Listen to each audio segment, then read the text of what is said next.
And I saw a beast rising out of the sea, having 10 horns and 7 heads. And on its horns were 10 diadems, and on its heads were blasphemous names. And the dragon gave it his power, and his throne, and great authority. They worshipped the dragon, for he had given his authority to the beast.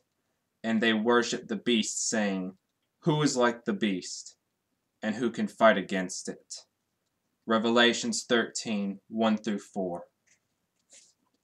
Hi, I am the Mad King Paradox S, bringing you my #1 most evil anime villain. And yes, I know this is late.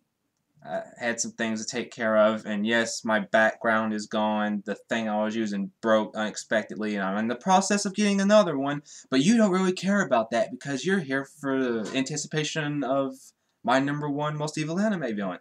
So why don't we just do that and forget everything else for the next however long this video is going to be. Alright, enough stalling. My #1 most evil anime villain. And you can say whatever you want about my list. You can say, this guy doesn't know what he's talking about. This guy's, I would put him in this order. There's some people I wouldn't even put on the list.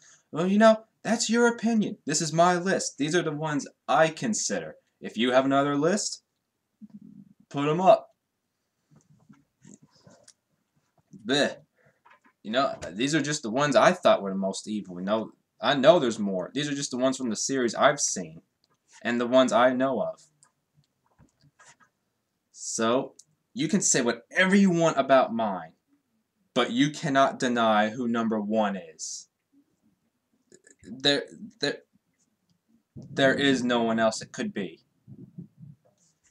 My #1, in case you haven't figured it out by now, is none other than the nameless monster, Johann Liebert, from Naoki Urasawa's Monster.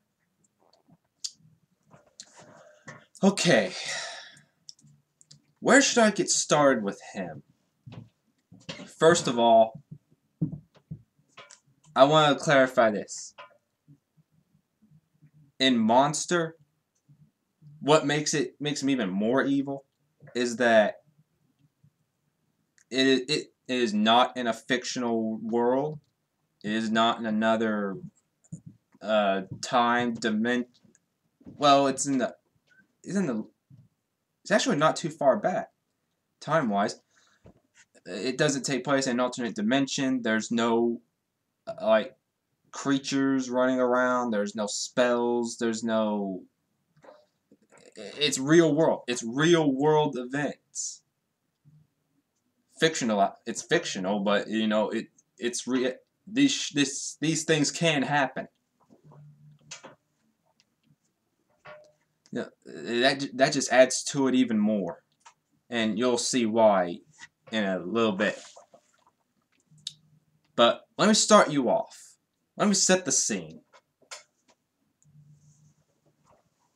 You're in a hospital, and there's a great neurosurgeon by the name of Dr. Tenma. And this guy is highly advanced. You know, the best doctor in the entire hospital. Which takes place in Germany, I should say. Most of this series takes place in Germany or the Czech Republic. But mostly Germany. So, best doctor around, but he's getting stepped on all over the place. His doctors are using him to get money. You know, the doctors there, he's the only good one. Most of the rest of them just want to fill their pockets, you know. Which pretty much leads to his downfall, because primarily he wants to save people and the other doctors just want to make money, and their ideals conflict because Tenma is in the right because, you know, you're supposed to save everyone's life, you're a doctor, and everyone else is like, oh, let the commoners die off, they're not important, but go save this person because he's got a lot of money and a lot of prestige and a lot of influence, and if we save his life, we look good. So, one day, a 10-year-old boy comes in with a gunshot wound to the head. And Dr. Tim was about to operate on him, because he's the only one who can save his life. Then, out of the blue, some opera singer comes in, and they want him to perform surgery on him, instead of the boy. Well, Tim just goes, "You're out of your mind. I'm operating on this little boy because he was the first one here, and I'm the only one here that can save him." So, he sticks to his morals and goes saves the boy. Which pretty much costs him his prestige, you know. His title and ranking were stripped from him. All his prestige was gone. His fiancée left him because she was the daughter of the guy who owned the place. So he pretty much hit rock bottom. And then soon after the boy awakens from surgery, the person in charge and 2 other doctors all of a sudden died. No one knows how. And then soon after that, the young boy disappears without a trace. Now, let's skip ahead 10 years. Tenma is now the lead surgeon. Everything's working well for him. He is at the peak of his career. Then, through a series of events, he meets up with an individual in an abandoned parking lot, I believe it was, somewhere. And the individual in question shot one of his patients that he had just recently operated on. And it turns out, well, before I say this, for the past several years, middle-aged couples around Europe were being killed off, and they were just being labeled as random robberies. They're important later.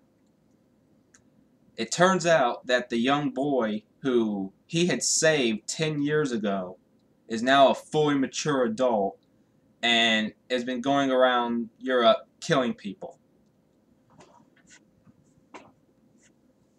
And because of this, all the murders that this boy had committed, Tenma is now being blamed on. So now he is on the run. He has gone underground, and the whole series is about him trying to find this young boy in order to clear his name.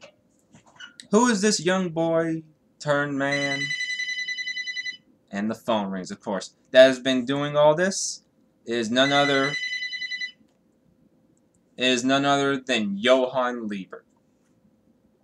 Which in a way is false, but it's also true, and I'll get to that later on. And I'm already at 8 minutes. Alright. I pretty much covered the beginning. So, I'm going to start off on No, I'm just going to end it here. And next, I knew this was going to be 2 or 3 parts. I just knew it. I'm just going to end it here.